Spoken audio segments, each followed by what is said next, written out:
ఆలు లేదు చూలు లేదు అన్నట్లు మాట్లాడుతుంది కాజల్ అగర్వాల్. రాజమౌళి ఇంకా బాహుబలి 2 పనుల్లోనే బిజీగా ఉంటే ఆయన వచ్చే ఏడాది ఎప్పుడో చేస్తానంటున్న బాహుబలి 3లో ఛాన్స్ కోసం ఉవ్విళ్ళూడుతుంది కాజల్. ఆ సినిమాలో తనకు కథానాయికగా అవకాశం దక్కాలే కానీ అందుకోసం ఇంకే ప్రాజెక్ట్నైనా త్యాగం చేయడానికి సిద్ధమని కాజల్ ప్రకటించేసింది. బాహుబలి తొలి 2 భాగాల్లో తనకు అవకాశం దక్కపోవడం గురించి బాధేం లేదని, ఆ సినిమా చూసి గర్వంగా ఫీల్ అయ్యానని ఓ ఇంటర్వ్యూలో కూడా కాజల్ చెప్పిందండోయ్. బాహుబలి 3లో నాకు ఛాన్స్ దక్కితే అంతకంటే అదృష్టం ఉండదు. రాజమౌళి నా ఫేవరెట్ డైరెక్టర్, ఆయనతో మగధీర చేశాను. బాహుబలి 3 ఆఫర్ చేస్తే దానికే నా తొలి ప్రాధాన్యం. దానికోసం ఏ సినిమానైనా వదులుకుంటా.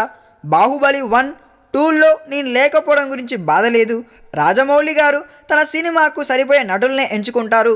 బాహుబలి చూసి చాలా గర్వంగా ఫీల్ అయ్యాను. మన సినిమాను అంతర్జాతీయ స్థాయికి తీసుకెళ్లిన చిత్రం అది. ఓ ఇంటర్నేషనల్ సినిమా చూస్తున్న భావనే కలిగింది. అయితే ఇలాంటి సినిమాలు మరీ ఖరీదైనవి, వాటిని భరించే శక్తి మన ఇండస్ట్రీలకు లేదు. అయినా రాజమౌళి గారు అలాంటి సినిమా తీసి మెప్పించారు. ఆయన గ్రేట్ అని కాజల్ అభిప్రాయపడింది. మరి కాజల్ కోరుకుంటున్నట్లు రాజమౌళి ఆమెకు బాహుబలి 3లో అవకాశం కల్పిస్తాడంటారా అంటే చాలామంది నో అని చెప్తున్నారండోయ్.